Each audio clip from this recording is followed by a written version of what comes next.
Hello students, I am Shivani Anand, your science teacher, and welcome back to my channel. I hope all of you are blessed.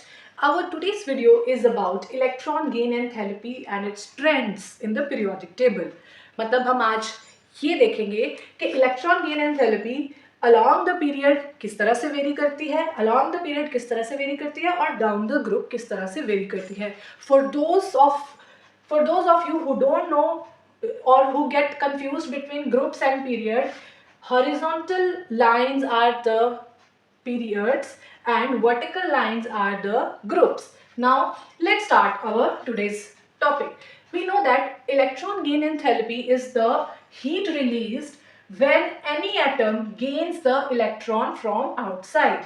Okay students, electron gain enthalpy is the amount of the heat that is released by the atom when it accepts the electron from outside.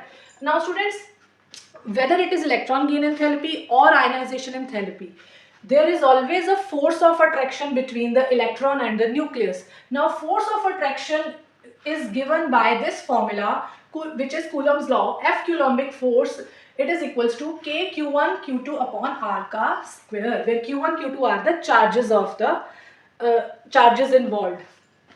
Now students, देखो, जब भी कोई atom electron accept करता है, कोई भी atom electron बाहर से एक्सेप्ट करेगा तो उसके अंदर के जो प्रोटॉन्स हैं जो कि न्यूक्लियस में पड़े हुए हैं वो उसको फोर्स ऑफ अट्रैक्शन लगा रहे हैं, तभी वो उनके पास आ रहा है इलेक्ट्रॉन. ठीक है, और वो फोर्स ऑफ अट्रैक्शन इस फॉर्मूला से हम उसका मैग्नीट्यूड फाइंड आउट कर सकते हैं.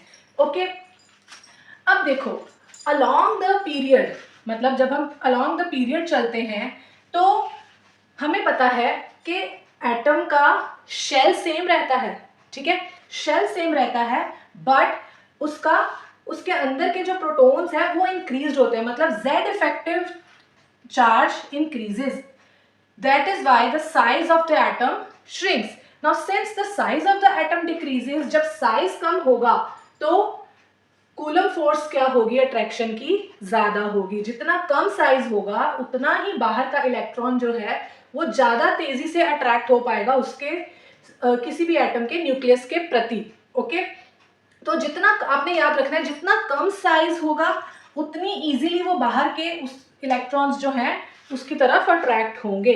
तो जितनी तेजी से अट्रैक्ट होंगे उतनी ही ज्यादा वो हीट रिलीज करेंगे. Clear students? I repeat, if the size of the atom is small, so its nucleus will more easily and rapidly attract the outer electrons of given by any atom. Okay, so जितनी तेजी से वो attract करेगा बाहर के electron को अपनी तरफ उतनी ही हीट वो रिलीज करेगा. अब क्योंकि अलोंग द पीरियड साइज कम हो रहा है, it means electron gain enthalpy बढ़ेगी.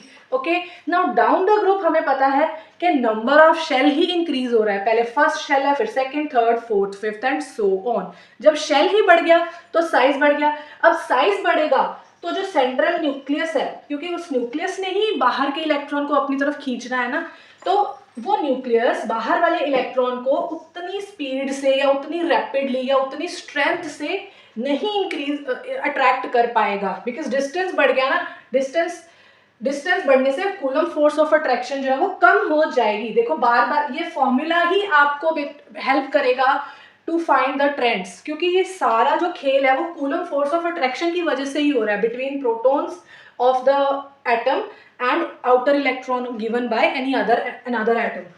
तो देखो, जब डिस्टेंस बढ़ गया तो फोर्स ऑफ अट्रैक्शन कम होगी तो फिर इलेक्ट्रॉन गेन एंथैल्पी भी कम होगी ना.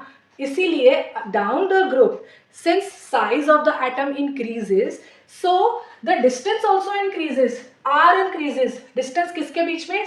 एटम के न्यूक्लियस और बाहर वाले इलेक्ट्रॉन के बीच का डिस्टेंस बढ़ गया. डिस्टेंस बढ़ेगा तो फोर्स ऑफ अट्रैक्शन कम होगी, तो जितनी फोर्स ऑफ अट्रैक्शन कम होगी उतनी ही हीट रिलीज्ड भी कम होगी. क्लियर? एक बार फिर से मैं अलोंग द पीरियड का ट्रेंड समझा देती हूँ, क्योंकि अलोंग द पीरियड शेल का नंबर तो सेम ही रहता है. देखो, हम सोडियम को देखें तो सोडियम में 11 इलेक्ट्रॉन है. ठीक है, मैग्नीशियम को देखें, मैग्नीशियम में 12 इलेक्ट्रॉन है. दोनों को जब हम ओपन करेंगे तो लास्ट शेल दोनों का ही जो है वो थर्ड शेल है. लेकिन मैग्नीशियम का साइज सोडियम से थोड़ा सा कम है बिकॉज यहाँ पे सेंटर में 11 प्रोटॉन्स हैं और यहाँ पे सेंटर में 12 प्रोटॉन्स। चार्ज बढ़ गया ना, क्यों बढ़ गया? तो फोर्स ऑफ अट्रैक्शन बढ़ जाएगा। Force of attraction outer electron के लिए अगर बढ़ गया तो हीट रिलीज्ड भी बढ़ जाएगी।